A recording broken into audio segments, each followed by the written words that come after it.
Your cat is lying there right now, half asleep, completely unbothered.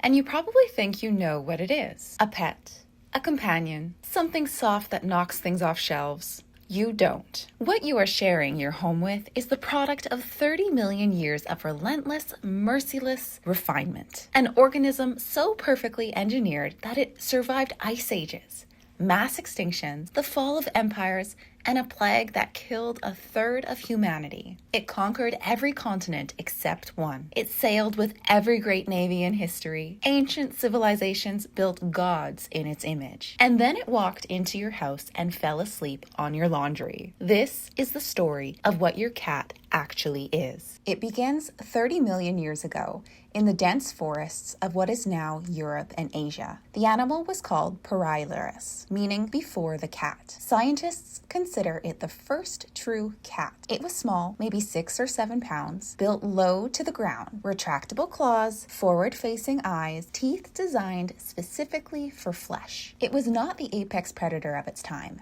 Not even close. It was cautious. It climbed trees to stay safe. It waited in silence and ambushed from above. That exact energy, patience over speed, position over pursuit, is how your cat stalks a toy across the floor 30 million years later. 20 million years ago, Proilurus gave rise to Pseudolurus. This animal became the ancestor of every cat alive on Earth today, from the Siberian tiger to the black-footed cat to whatever is currently ignoring you on your couch. Pseudolurus spread across 3 continents, crossing land bridges that no longer exist.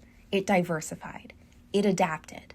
Some lineages grew enormous. Some stayed small. And from this one animal, over millions of years, came every species in the family Felidae, 41 living species, one origin. One branch became something the world has never seen since, the saber-toothed cats. The most famous was Smilodon, up to 600 pounds, canine teeth reaching 8 inches long, built to take down prey the size of bison and young mammoths. Here's what most people don't know about Smilodon. It may have been one of the most socially cooperative predators that ever lived. Fossils show individuals with catastrophic injuries, shattered bones, crushed vertebrae that had fully healed. That recovery is impossible alone in the wild. Something fed them. Something stood guard while they healed. The deadliest predator of the Pleistocene epoch may have also been a caretaker. And then the great prey vanished. Ice ages reshaped continents. The megafauna collapsed. Smilodon disappeared with them. 10,000 years ago, gone forever. What survived was smaller, quieter, more adaptable. About 200,000 years ago, the African wildcat appeared. Felis libica, small, striped, deeply suspicious of everything. This is the direct ancestor of every domestic cat on Earth. Not the lion, not the cheetah. This modest, solitary, nocturnal hunter, barely larger than the cats we keep today. For hundreds of thousands of years, it lived exactly as it always had, alone, patient, invisible. And then humans invented farming and changed everything. 10,000 years ago, in the Fertile Crescent, people began storing grain. Stored grain drew rodents.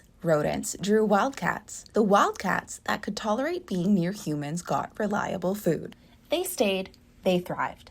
Their offspring inherited that same tolerance. Slightly less fear, slightly more curiosity. Generation by generation, over thousands of years, the wildcat softened towards us. Humans didn't domesticate the cat the way they domesticated the dog. The cat domesticated itself. It chose proximity. It walked toward the firelight, and we let it in. 4,000 years ago, cats had achieved something no other animal had. In ancient Egypt, they were not just useful, they were divine. The goddess Bastet, protector of the home, of women, of children, of the pharaoh himself, wore the head of a cat. Killing a cat in Egypt, even by accident, was punishable by death. When a family's cat died, the entire household went into mourning. Eyebrows were shaved as a sign of grief. Cats were mummified, entombed, offered at temples. Archaeologists have found cemeteries containing hundreds of thousands of cat mummies. An entire civilization looked at this small, striped predator and decided it was sacred. And then cats left Egypt on ships. Every great naval power discovered the same thing. A ship with cats survived longer. Rats destroyed food stores. Rats spread disease. Rats gnawed through ropes,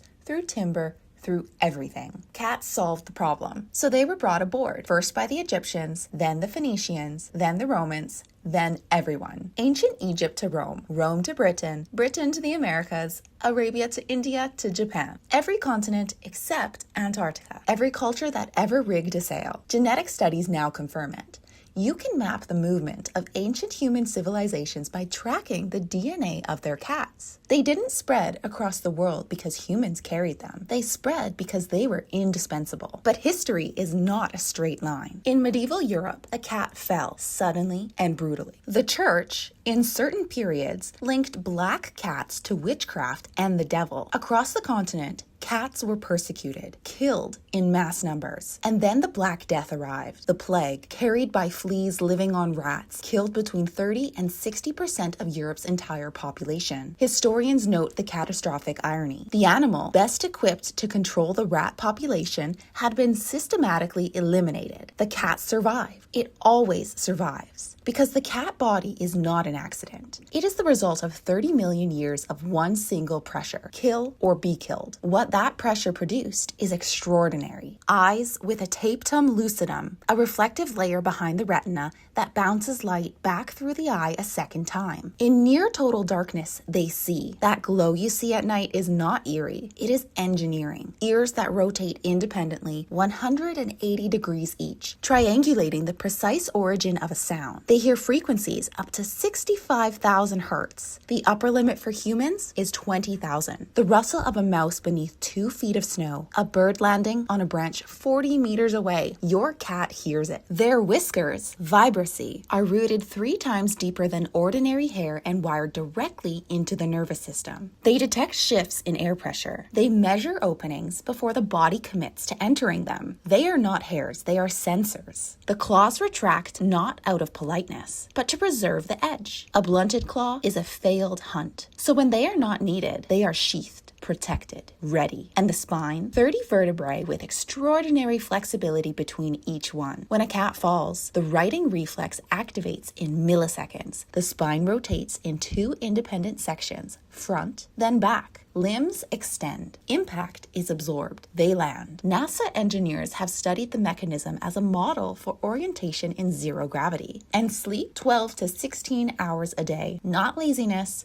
strategy. A predator built for explosive short bursts of energy must conserve almost everything, almost always. Here is where it gets surprising. The African wildcat, the ancestor, is solitary, territorial. It wants nothing to do with other cats. But domestic cats, after 10,000 years living alongside humans, became something the wildcat never was: socially flexible. They invented vocalizations, the meow, the trill, the chirp, that they do not do with other cats. These sounds were developed specifically for us, a language built for humans by an animal that never needed language before. Research shows that they can read human facial expressions. They behave differently around a smiling face than a neutral one. 10,000 years of proximity rewired them, not their body, which is still the same lethal instrument it always was, but their social instincts, their willingness to connect. And then there is the purr, perhaps the most mysterious thing about them. Cats purr between 25 and 150 hertz. That specific frequency range has been shown in peer-reviewed research to stimulate bone repair, accelerate tendon healing, and reduce pain. They purr when they are happy. They also purr when they are injured, terrified, in labor, or dying. The current leading hypothesis is that the purr is a self-healing mechanism, the body literally vibrating itself back towards health under stress. Studies link regular exposure to that frequency with lower human blood pressure, reduced cortisol, and measurably decreased risk of cardiovascular disease. 30 million years of evolution produced an animal that may heal itself. This is what is sitting in your home right now.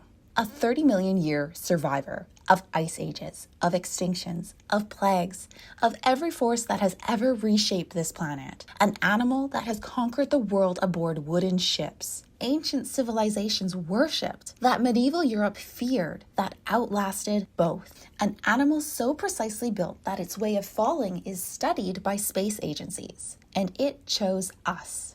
Not through force, not through breeding programs. It walked out of the ancient wild toward human firelight and made a decision. It is still making that decision every day. Every time it walks towards you instead of away. Every time it settles near you when it could go anywhere. Every time it looks at you across the room and slowly closes its eyes. 30 million years of evolution, and it picked you.